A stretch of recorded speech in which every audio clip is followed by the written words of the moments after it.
काफी है सदा सर्वदा। मेरा यीशु है मुझको भला,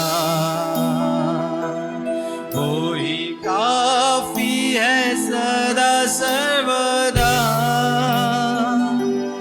दुख में रोग में हर मुसीबत में मेरे मन वो ही काफी है मुझे। दुख में रोग में हर मुसीबत में मेरे मन वो ही काफी है मुझे। मेरा यीशु है मुझको भला, वो ही काफी है सदा सर्वदा। मेरा यीशु है मुझको भला, वो ही काफी है सदा सर्वदा। दुख में रोग में हर मुसीबत में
आते हैं अवरोध पलछिन, दिन में मेघ स्तंभ, रात्रि अग्नि स्तंभ, बन के राह चलाएगा मुझे। दिन में मेघ स्तंभ, रात्रि अग्नि स्तंभ, बन के राह चलाएगा मुझे। मेरे दुखों का होगा दमन, आंसू पोंछेगा जो आँख होगी नम। मेरे दुखों का होगा दमन, आंसू पोंछेगा जो आँख होगी नम। राजा बन के जब बादलों पर आएगा, मैं भी उड़ उसके संग जाऊंगा। राजा बन के जब बादलों पर आएगा, मैं भी उड़ उसके संग जाऊंगा। राजा बन के जब बादलों पर आएगा, मैं भी उसके संग जाऊंगा। 10,000 में अति श्रेष्ठ है वो, स्तुति वंदना के योग्य वो। 10,000 में अति श्रेष्ठ है वो, स्तुति वंदना के योग्य वो। 10,000 अति श्रेष्ठ है वो, स्तुति वंदना।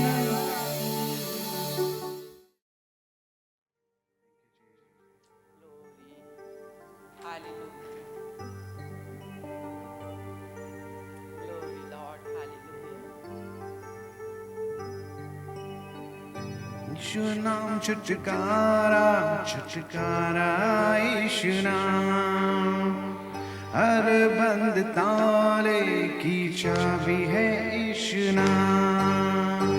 यीशु नाम छुटकारा, छुटकारा यीशु नाम, हर बंद ताले की चाबी है यीशु नाम। यीशु नाम, यीशु नाम, यीशु नाम, यीशु नाम, यीशु नाम, यीशु नाम, यीशु नाम, यीशु नाम, यीशु नाम छुटकारा, छुटकारा यीशु नाम, हर बंद ताले की चाबी है यीशु नाम। यीशु नाम छुटकारा, छुटकारा यीशु नाम, हर बंद ताले की चाबी है यीशु नाम। यीशु नाम, यीशु नाम, यीशु नाम, यीशु नाम, यीशु नाम, यीशु नाम, यीशु नाम, यीशु नाम, यीशु नाम छुटकारा, छुटकारा यीशु नाम। Thank you, Lord Jesus. छू लीजिए प्रभु, touch us, Lord. उसने मुझे है छुआ, मैं दीवाना यीशु का हुआ। जब से उसने मुझे है छुआ, मैं दीवाना यीशु का हुआ। जब से उसने मुझे है छुआ,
सब कुछ पाया मेरे मसीह। जब से आया शरण में तेरी, सब कुछ पाया मेरे मसीह।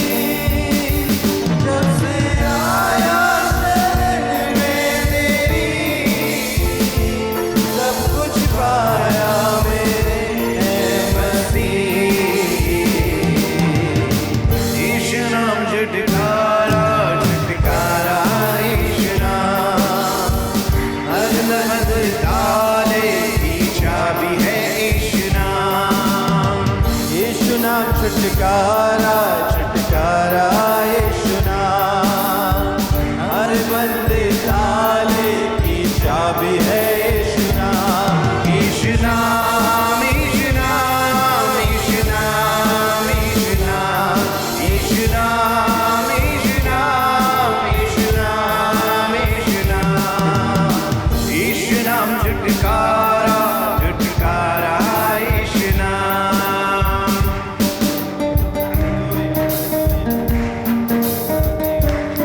प्रभु अपने हाथ को बढ़ाएं, हर हाथ को आप थाम लीजिए। जब से थामा है हाथ तेरा, पाई मैंने नई जिंदगी। जब से थामा है हाथ तेरा, पाई मैंने नई जिंदगी। जब से थामा है हाथ तेरा, पाई मैंने नई जिंदगी।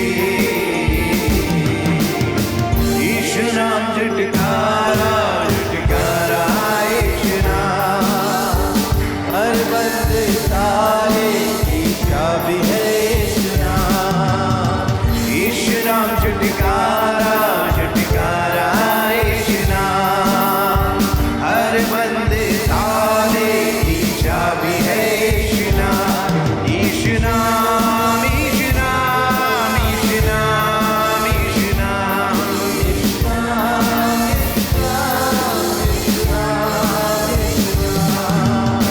यीशु नाम झुटकारा झुटकारा, यीशु नाम।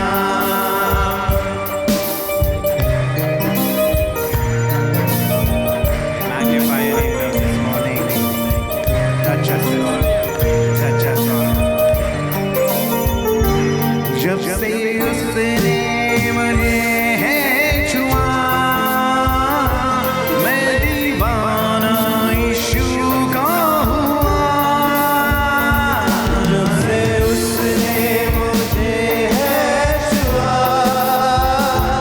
मैं दीवाना यीशु का हुआ। जब से उसने मुझे छुआ, मैं दीवाना यीशु का हुआ।